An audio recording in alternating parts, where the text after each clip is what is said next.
सबसे पहले मुझे ये कमेंट करके बता दो कि अभी तक आपके कितने चैप्टर हो चुके हैं, क्योंकि आज और कल परसों तो आपको लड़ाई लड़ने जाना ही है। और एक चीज और बोलूंगा कि आप में से कितने बच्चे एग्री हैं, जरूर मुझे बताना कि हाँ सर आप सही बोल रहे थे, तो क्या बोल रहे थे। बिल्कुल बिल्कुल कमेंट करना।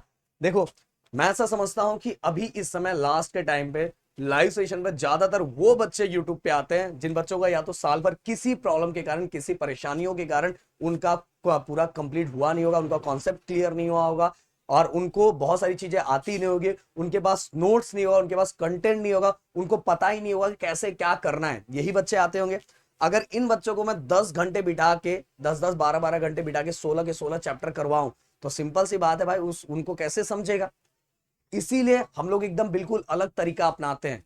मैंने बोला, मैंने अपने टेलीग्राम पे 16 को 16 चैप्टर भेजे हैं, साल भर मेहनत की है। अपने गिरी टोटल चैनल पे जाके देखो, जिन बच्चों ने देखा उनको पता है, साल भर हमने डिटेल में पढ़ा है। बट अभी इस समय उन बच्चों को भी संभालना है, उन बच्चों को भी संभालना है। जो बच्चे जिनका पूरा हो चुका है वो तो वीडियो देख के, 16 चैप्टर की वीडियो देख के रिवाइज कर लेंगे, पर इस समय हमें उन बच्चों को भी संभालना है जो बच्चे हैं, मतलब डर एस है कि अपने को क्या होगा क्या होगा, उन बच्चों को भी संभालना है।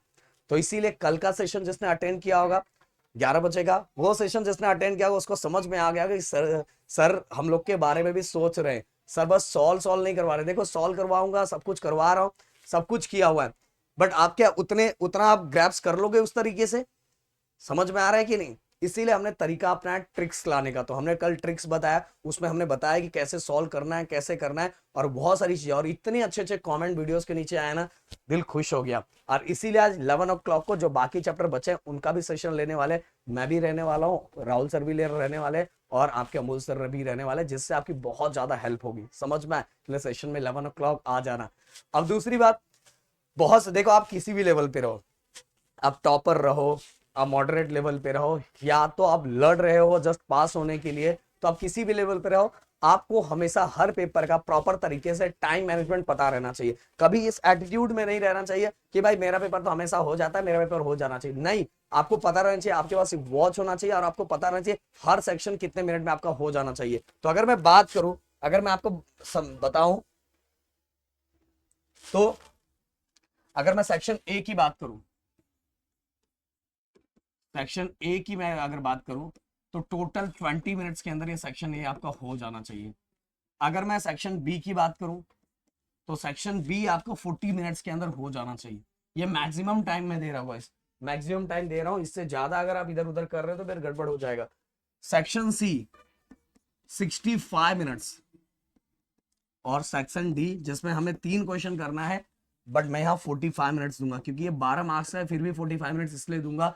आप सभी को पता है कि हमें इसमें डिटेल में एक्सप्लेन करके लिखना पड़ता है, या न्यूमेरिकल्स होता है उनको सॉल्व करना पड़ता है, तो चीजों का टाइम सेम इसके अंदर।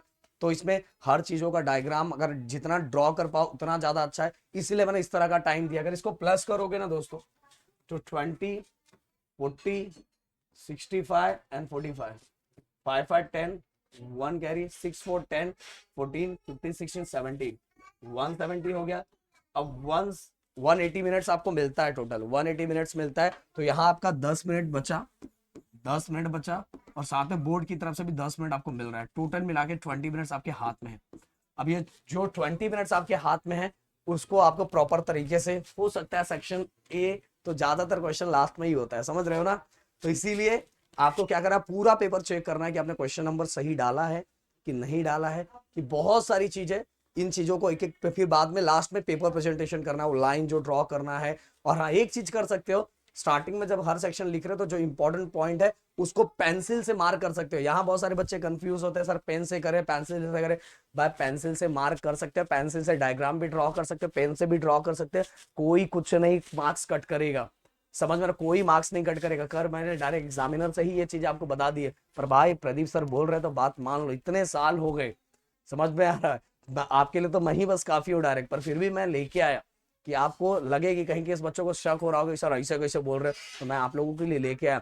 पेन या पेंसिल, आप कोई भी, हाँ एक चीज है, जब पेन यूज कर रहे हो तो पेन में एक चीज है कि ब्लू पेन ही पूरे पेपर में यूज कर सकते हैं, अगर ब्लैक यूज कर रहे हैं तो पूरे पेपर में ब्लैक ही यूज कर सकते हैं। बट एक चीज अच्छा होता है कि आप ब्लू पेन यूज करोगे, इसके साथ पेंसिल से जगह जगह मार्क कर दोगे तो थोड़ा उठ के दिखेगा, क्योंकि हम पेन तो यूज नहीं कर सकते ब्लैक, तो हम पेंसिल यूज कर सकते हैं। समझ में आ रहा है? समझा? और ब्लू पेन जो यूज कर रहे हो, ब्लू पेन में भी एक चीज याद रखना, जब पेन बहुत सारे बच्चे चेंज करते हैं, वो भी ब्लू होता है, पर थोड़ा बहुत कलर उसमें हल्का अलग अलग दिखता है, तो ये मत करना, सेम ब्रांड का पेन यूज करना, समझा।